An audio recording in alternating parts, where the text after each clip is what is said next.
എല്ലാവർക്കും more taste in less ടൈമിലേക്ക് സ്വാഗതം. ഇന്ന് നമ്മളിവിടെ ചെയ്യാൻ പോകുന്നത് ടോസ്റ്റഡ് സാൻഡ്വിച്ച് ആണ്, വെജിറ്റബിളും മയോണൈസുമായിട്ട് സ്റ്റഫ് ചെയ്തത്. അത് 3 തരമാണ് ചെയ്യാൻ പോകുന്നത്: ചീസ്, മൊസറല്ല ചീസ്, പിന്നെ പ്ലെയിൻ സാൻഡ്വിച്ച്. ഇതിനാവശ്യമായ സാധനങ്ങൾ: ബ്രെഡ് എടുക്കുക, 2 സ്ലൈസ് ബ്രെഡ് എടുക്കുക. നമുക്കിനി ഫില്ലിംഗ് തയ്യാറാക്കാം: ഗ്രേറ്റഡ് ക്യാരറ്റ്, ഓനിയൻ, പിന്നെ സവാള, മയോണൈസ്. 2 ടീസ്പൂൺ ഗ്രേറ്റഡ് ക്യാരറ്റ് എടുക്കാം, പിന്നെ കുറച്ച് തക്കാളി, സവാള വളരെ കുറച്ച്.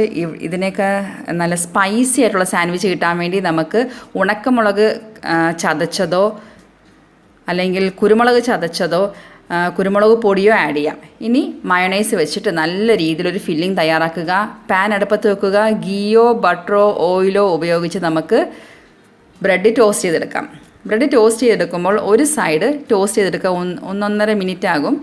ഒരു സൈഡ് ടോസ്റ്റ് ചെയ്തെടുക്കുക. ആ ടോസ്റ്റ് ചെയ്ത സൈഡാണ് നമ്മൾ ഫില്ല് ചെയ്യാൻ പോകുന്നത്. ഇനി ആ മയോണൈസും വെജിറ്റബിൾസും കൂടെ നമ്മൾ തയ്യാറാക്കി വെച്ച ഒരു ഫില്ലിംഗ് നമുക്കിതിലൂടെ ഫില്ല് ചെയ്യാം. കെച്ചപ്പ് ഇവിടെ ആവശ്യമെങ്കിൽ മാത്രം ചേർത്താൽ മതി. നിങ്ങൾക്ക് ഡിപ്പ് ചെയ്ത് കഴിക്കാൻ ആഗ്രഹമെങ്കിൽ അങ്ങനെ ഡിപ്പ് ചെയ്താൽ മതി. കെച്ചപ്പ് ഇവിടെ ചേർക്കണമെന്നില്ല.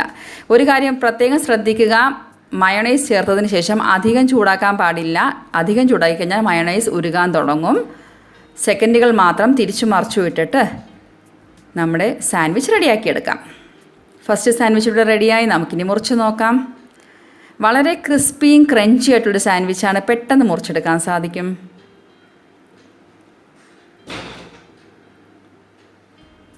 കണ്ടോ, ഫില്ലിങ്ങൊക്കെ നല്ല രീതിയിൽ ഫില്ലായിട്ട് വന്നിട്ടുണ്ട്. നമുക്ക് സെക്കൻഡ് സാൻഡ്വിച്ച് ഉണ്ടാക്കാം. അതിനായിട്ട് നമുക്ക് വീണ്ടും ബട്ടറോ ഗീയോ ഓയിലോ പാനിലേക്ക് ഇട്ടിട്ട് ഒരു സൈഡ് ടോസ്റ്റ് ചെയ്തെടുക്കാം. ഇനി ടോസ്റ്റ് ചെയ്ത സൈഡിൽ ചീസ് വെക്കാം. ചീസ് സാൻഡ്വിച്ചാണ് ഇവിടെ ചെയ്യാൻ പോകുന്നത്. ചീസ് വെക്കാം. 2 സൈഡിലും ഒന്ന് ചീസ് ഒന്ന് മെൽറ്റ് ആകട്ടെ. അതിനുശേഷം മാത്രം നമുക്ക് മയോണൈസ് ഫില്ലിംഗ് ചേർക്കാം. ഈ ചീസ് മെൽറ്റായിട്ട് ആ മയോണൈസ് ഫില്ലിങ്ങിനോട് യോജിക്കുമ്പോഴാണ് അതിൻ്റെ റിയൽ ടേസ്റ്റ് വരുന്നത്. പക്ഷേ ഈ മയോണൈസ് ഫില്ലിംഗ് അധികം ചൂടാകാനും പാടില്ല. അതുകൊണ്ടാണ് 1 മിനിറ്റ് കഴിഞ്ഞിട്ട് നമ്മൾ മയോണൈസ് ഫില്ലിംഗ് ചേർത്തത്. കെച്ചപ്പ് ചേർക്കുക. നിങ്ങൾക്ക് ഇഷ്ടമാണെങ്കിൽ മാത്രം. ഇല്ല, കെച്ചപ്പ് ഡിപ്പ് ചെയ്ത് കഴിക്കാൻ ആഗ്രഹമെങ്കിൽ അങ്ങനെ ചെയ്താൽ മതി. നമ്മുടെ സെക്കൻഡ് സാൻഡ്വിച്ചും സെക്കൻഡുകൾക്കകം റെഡി ആയിട്ടിരിക്കുന്നു.